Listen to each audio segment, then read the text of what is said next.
kabajamtoota jaallatamtoota hordoftoota booniitu kun immoo har'a immoo qophii seenaa gootota Oromoo keessaa torbanitti al tokko kan qindeessee isiniif dhiyeessudha. Innis akka itti fufetti jira. Har'a seenaa nuun qabannee isinii dhiyaamna seenaa Dr. Hayilee Fidaati. Innis Dr. Hayilee Fidaa eenyu kan jettan Dr. Hayilee Fidaa seenaa isaa gabaabatti bifa soosamaadhaan isiniif dhiyeessineetiin jirra. Turtiin keessan waliin haa ta'uun affeerraa keenya yuutuubii keenya booniitiif seenaa garaagaraa qoosaalee garaagaraa fi wanneen barsiisotaan baay'ee qabannee isiniif dhufaatiin turres jirrasi yuutuubii keenya sabskiraayib gochuun dagatinaa dirqama Oromummaa keessan nu gargaaraa baadhaa isiniin jenna.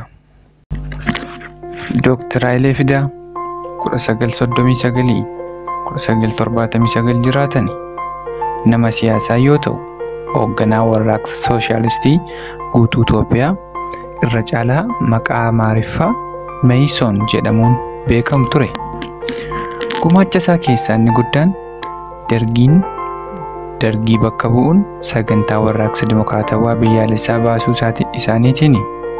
Kana malees Dr. Hayileen qorannoo adda addaa qubee afaan Oromoo irratti fi caalluga afaan Oromoo irratti godheen beekamaadha.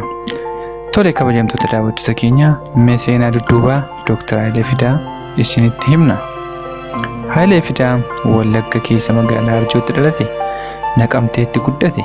Hayileen barnoota sadarkaa tokkoffaa mana barumsaa Arjootti yoo baratu, sadarkaa giddu galeessaa kutaa 5-8 ammoo Naqamteetti mana barumsaa yeroo sana mana barumsaa sadarkaa lammaffaa Haayila Sillaasee tokkoffaa jedhamutti barate. Barnoota isaatuun ittuma fufuun sadarkaa lammaffaa Finfinneetti mana barumsaa Jeneraal Wiingeetitti barate. Qabxii olaanaadhaan xumure. Kana booda barsiisaa ta'ee qacaramuun Dadaritti waggaa tokko barsiisaa ture. Bara 1961tti Hayileen Yuunivarsiitii Finfinnee galee barnoota jiyooloojii barate. Qabxii guddaadhaan eebbifame. Dr. Hayileen barataa cimaa ture. Barnoota sadarkaa lammaffaa A10 fi B2 xumure. Yuunivarsiitii ammoo qabxii 4 fiduudhaan barataa kabaja ta'ee Great Distinction eebbifame. Erga eebbifame booda achuma Yuunivarsiitii Finfinneetti Dipaartimentii Jiyooloojiitti gargaaraa eebbifamaa ta'ee akka barsiisaatti qacarame. Yuunivarsiitii Finfinnee keessatti erga waggaa tokko barsiisee booda barumsa digirii lammaffaatti fufuuf gara Firaans deeme.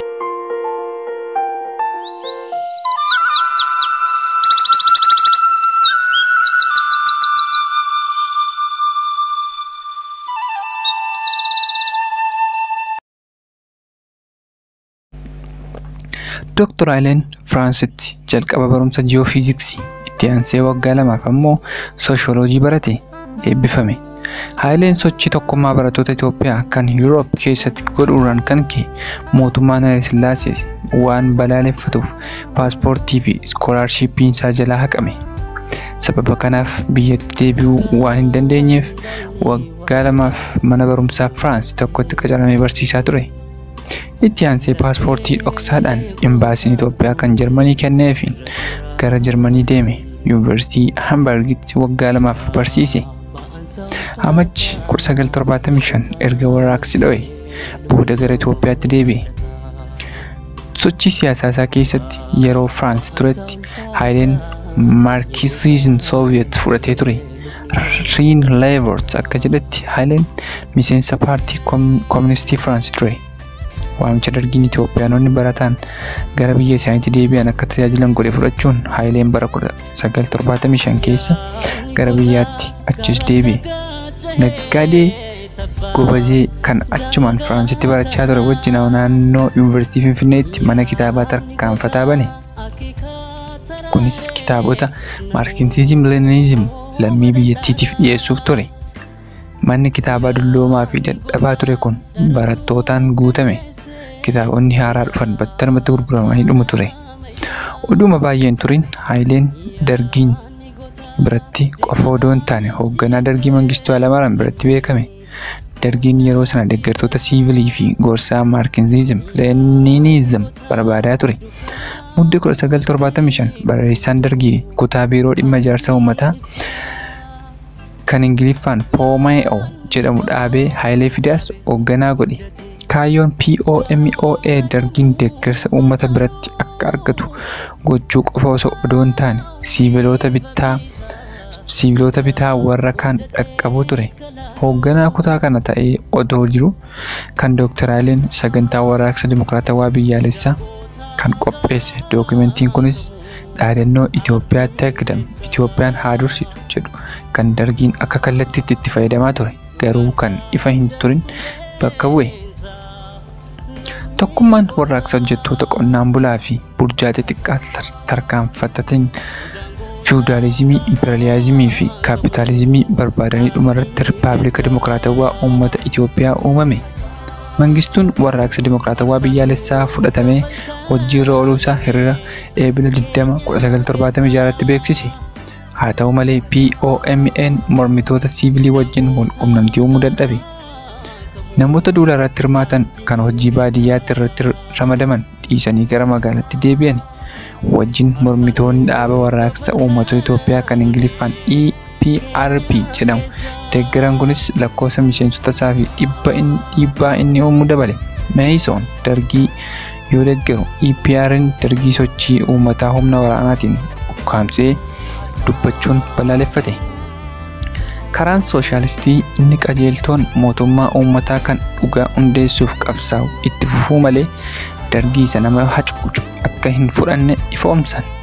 Shora dargiin warraaqsa Itoophiyaa to'achuu keessatti taphachuu qabu irratti garaagarummaa hadhaawaa qabaataniyyuu Meeysoonii fi EPRP sagantaa wal fakkaatu baasan. Akka Otawaas kan mormii kana ijaan arge jedhutti Itoophiyaanonni hedduun warrumti baratan illee hubachuu hin dandeenye. Otawaas akka jedhanitti beektonni Itoophiyaa hunduu maarkitizim, leniinizim keessaa of galchuuf dirqaman.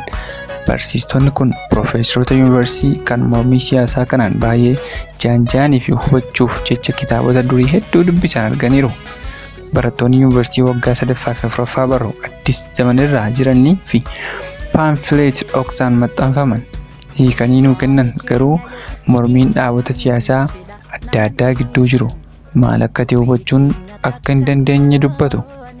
Hooggantoonni hojii hiika ejensii oduu Itoophiyaa keessatti hojjetan hiika dhaamsota mootummaa kan tiyooriin guutaman kan biiroo siyaasaarraa dhufan akka hin hubanne dubbatu. Haala kana keessatti Haayilee Fidaa walitti hidhata dargii wajjin qabu cimsee hagayya 1975 Haayilee Siisaay Habtee kan koree dhimma siyaasa dargii ture wajjin rakkoo Eertiraa keessa jiru irratti biyyoota Arabaa 6 wajjin mari'achuuf bobba'e.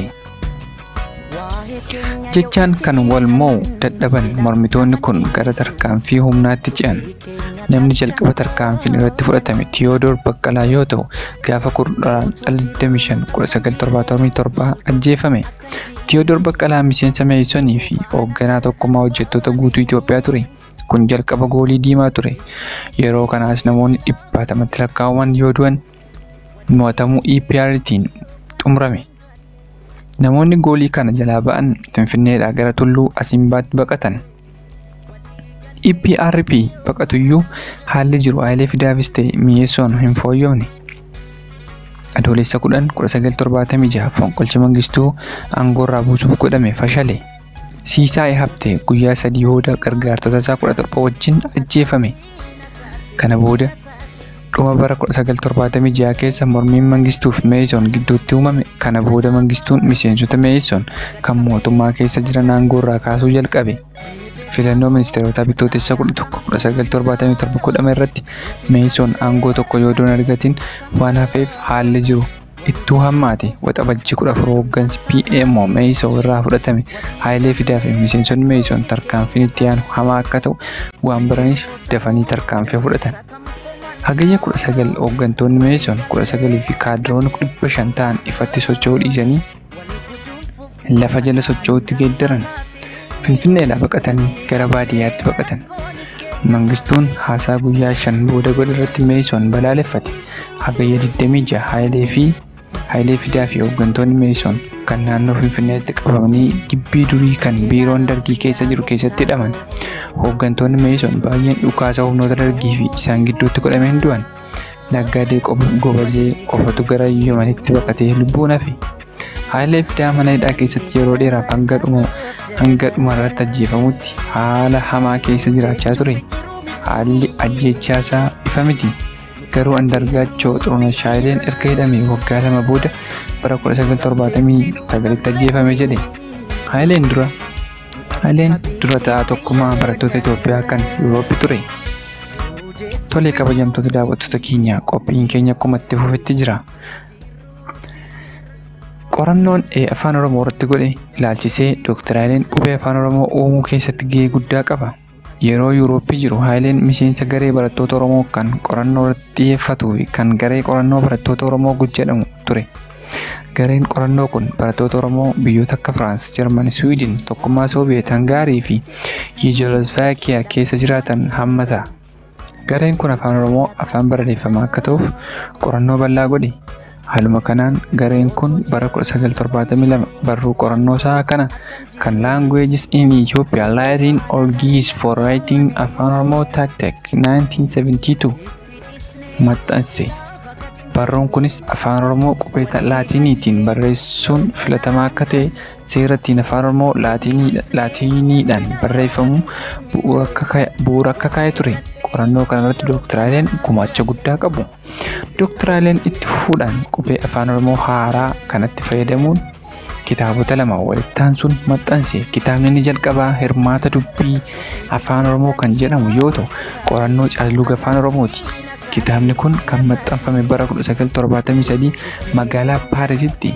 Kitaabni inni lammataa immoo bara biraan Baarehee jedhamudha. Barruulee maxxanse keessa Languages in Ethiopia Latin Orgies for Writing Afaan Oromoo Tactic 1972, Hirmaata Dubbii Afaan Oromoo Paaris 1973, bara biraan Baarehee kan jedhu Paarisitti eebbisiise. Seenaan Haayilee Fidaa amma ammaatti kan hordoftan ture. Qopheessee akka kanatti kan isiniif dhiyeessu an Boonsaa Jaallataati. YouTube keenya Boonii Tube subscribe yoo gootan qosaalee garaagaraa seenaa gootota keessanii waa baay'ee irraa barattu. Torban qophii biraan qabadhee isinii dhiyaadhaa. Amma torbanitti turtii gaariin isinii hawwa.